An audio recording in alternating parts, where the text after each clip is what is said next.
Saleh alaikum. Hello. I'm going to Palestine all alone with almost no money, no film crew, no makeup or friends except for the one I met. Just myself touching the birthplace of Jesus, retracing his path, visit the breathtaking sceneries, eating the amazing local food, experiencing its culture and the warm hospitality of the Palestinian people. Not to mention witnessing their resilience and ending the day with a nice rub, all done safely, inexpensively and easily. Everything I can do, you can do. DIY Destinations Palestine, and you are invited.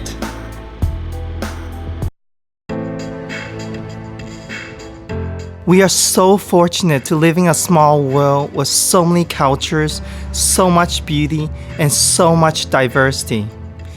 The world waits for no one. It's up to each of us to discover its magnificent destinations.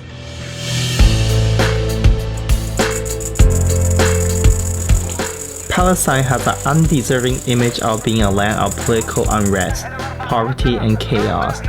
But within this chaos, there's energy, life, and beauty. That's why I'm here, to experience the spirit of its resilient people, the history, and the cultures. Most importantly, to show the world that it's safe to come here, and to encourage all of us to discover without fear, and to experience this magnificent land. So let's begin our journey from the East Jerusalem Central Bus Station near the Old City. The first air bus station on the Nablus Road is located to the opposite of the Damascus Gate. These buses with green and white markings go to Ramallah. The second air bus station located left of the gate serves Bethlehem and Jericho. They have blue and white markings. And this is the bus I'll be taking towards Bethlehem to meet my co-host Boo Boo, a proud Palestinian who's eager to show off his country. I got off at the nearby village of Wawakaha to meet him and along with a really cool local olive farmer. They want to show the world that one of the most important symbols of Palestine. One of the main figures is based on this olive tree, and today we're gonna bring you to the oldest olive tree in Palestine. Might be the oldest olive tree in the world. Official records, they say it's more than 3,500 years old. Za'atar is thyme, the Palestinian native thyme. Of course, you can't just see the olive trees without some quality control. In the form of a delicious traditional breakfast with a famous olive oil and a dose of Palestinian hospitality. Olive oil, very important to the Palestinians. From our holy trees. Okay, it's pickled olives, and it's pickled in a different way in Palestine. We call it tersis. And also it's from the tree here. On the tree. عندنا اللبنة Labana. اللي من الأغنام. It's from sheep, and usually it's kind of a more dry yogurt or harder yogurt. Nice. زعتر.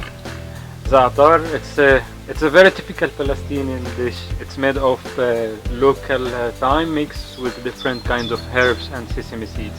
And دبس. Dips, which is molasses or syrup. Molasses. Their version of maple syrup.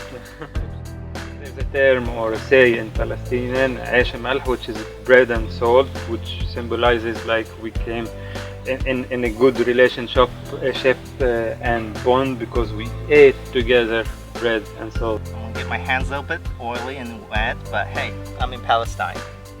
And is this right? It's good enough? Right? It's good? Okay. I passed the test. Now, good. Now. The politics of occupation is unavoidable everywhere, and there's multiple instances of Israeli settlers burning Palestinian olive trees while soldiers do absolutely nothing.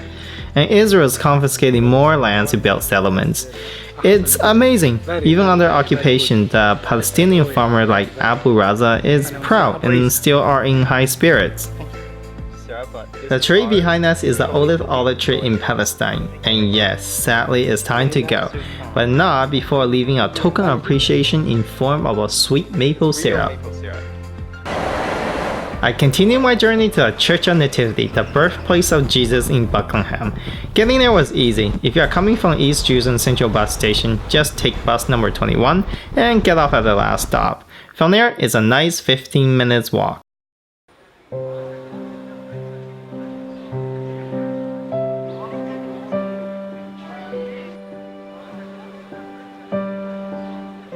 holy site known as Gretel, the church set atop, is associated with the cave in which the birth of Jesus is said to have occurred. The original basilica was completed in 339 and destroyed by fire during the 6th century. A new basilica was built in 565 by the Justinians, and due to the cultural and geographic history, the site holds a prominent religious significance to those of Christians and Muslim faith.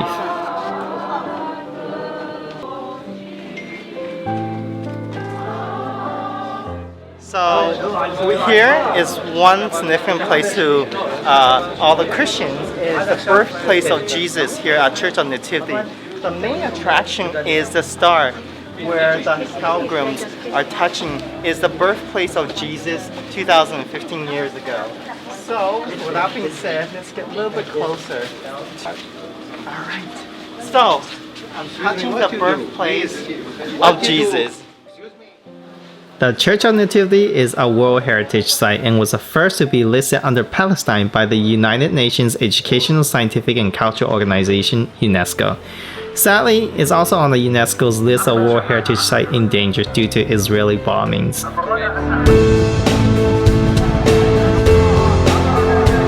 Our next stop is Hebron, which is easily accessible from Bethlehem by a shared taxi minivan. However, given the political tension and being a flashpoint, the protest can spark at any time. Therefore, I am not going to recommend whether you should or should not visit the city. If you are, exercise high degree of caution and leave at the first sign of riot. I mean it. We're going to Al-Shuhada street and the area which is called H1 and H2 where the settlements is inside. While on our way to Al-Shuhada Street, the main road leading to a tomb of patriarch, we encountered a demonstration along the way. So I decided to stop to experience it firsthand because I want to hear from their perspective. Once again, for your safety, I urge you to leave in this type of situation. But I'm going to stay behind to share their stories so you won't have to put yourself in danger. This is where we met Muhammad. They're soldiers. Today we came to protest. We came to say that no for occupation and to ask for getting back the bodies of our children. The soldiers came to the mosque and started to attack everybody, and they didn't allow for anyone to enter the mosque to pray.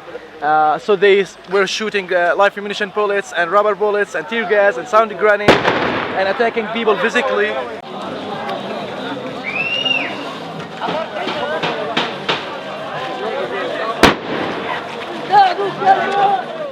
It's amazing how many young teens come out to fight for their rights and the end to the brutal occupation. Despite the casualties week after week, the same youth come out to demonstrate their frustration by throwing rocks and cocktails. I don't believe in violence, but at the same time, I really pray for their safety. Muhammad also offered to take us to Al-Shuhada Street and eager to tell us the lives of Palestinians living under occupation and apartheid. Even though Al-Shuhada Street, or nicknamed Apartheid Street, is located in a Palestinian city of Hebron, Israeli IDF soldiers only allow foreigners or Jewish settlers, referring to the predominantly Israeli Jewish civilians living in the illegally occupied Palestinian land, to have access to the street. What's his reason that we can't go in?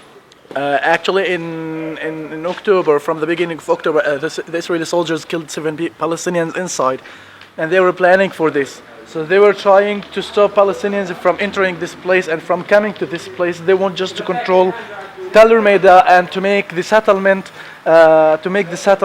bigger. And they just want to make a connection between Tel Rumeda settlement and Kiryat Arba settlement, which is up of that mount.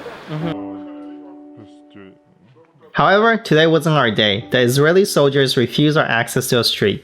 But like our Palestinian team members, I'm even more determined to get in, even if I have to go through another entrance. But not before handing out a gold chocolate coin to a Palestinian child. And the smile on their face, priceless. And one concrete wall, people who used to live here, they were all kicked out of their houses. These shops are like closed. You can see this pharmacy is open. The doors are open because settlers went in, destroyed everything. So people since 1994, they just couldn't come and enter to their shops and to their houses. Along the way to the entrance of Cave al-Patriarch, or Ibrahim Mosque referred by Muslims, I walked to a street with safety net above us and was told these were there to protect Palestinians from Jewish settlers who throw stones even in the hindsight of Israeli military watchtowers. So as a foreigner, would it be easier for me to enter the mosque? As a foreigner, yeah, but as Palestinian, I'll be targeted. And if they know that you are supporting the Palestinians, then you will be the other. How are you? You will be other target for them. Good. 1948, they still have the keys of their houses, so they want to come back. Finally, we made it to a Cave al-Patriarch, also known by Muslims as Sanctuary of Abraham. It's a series of subterranean chambers located at the heart of Hebron's old city. This site is holy to all three religions and has been associated with the holy book Torah, Bible, and Quran.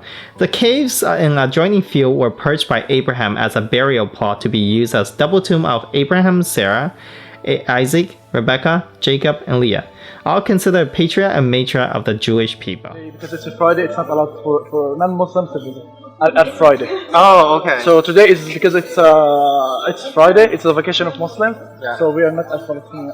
You are not as non-Muslim.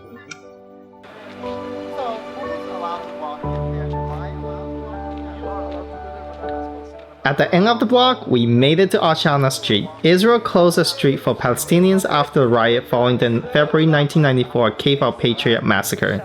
The lone gunman opened fire and killed 29 Palestinians and wounded 125 more before being overpowered and beaten to death.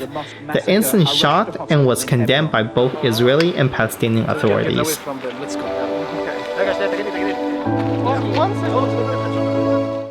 When a group of settlers approached me, my team quickly pulled me away, fearing a confrontation. I do normally what I do, a handshake diplomacy while the camera is recording. Well, the Israeli Defense Force wasn't so happy, and my team was greeted with a short standoff with their guns pointed to us. We were fully cornered, but there is no way I'm backing off or surrendering our footage. Eventually, they retreated. I guess we won. Once again, I left a gold coin for a Palestinian baby, hoping that he will not need to live the life of occupation. You and this boy, peace and prosperity, and I really hope, that's my hope. This is Palestinian drink.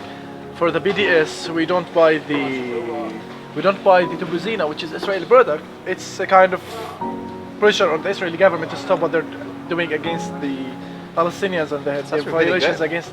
After surviving the standoff, it's obviously time to cool off and toast with a Palestinian drink. And yes, vitamin C and a dose of politics are all part of the same ingredients. But hey, I need more than sugar and water to keep myself awake for the rest of the long day. The other day I tried the Ethiopian coffee and let's see how it stacks up. And to start up, how it stacks up to our Starbucks coffee. It's very unique because it's actually not bitter at all, but it's very smooth and there's some little bit of sugar in it. Definitely you have to go and it's hard to describe, so that's why you come and taste out yourself, and it's only half a shekel, which is 8 US penny. They're making a very good work and very good sandwiches and very good shawarma, so they're getting more. And even worse, on Fridays, most shops are closed in Palestinian cities, so there's limited options for food. The cheapest option we can find is shawarmas, and it's pretty good and filling too. It's really good. Sukam.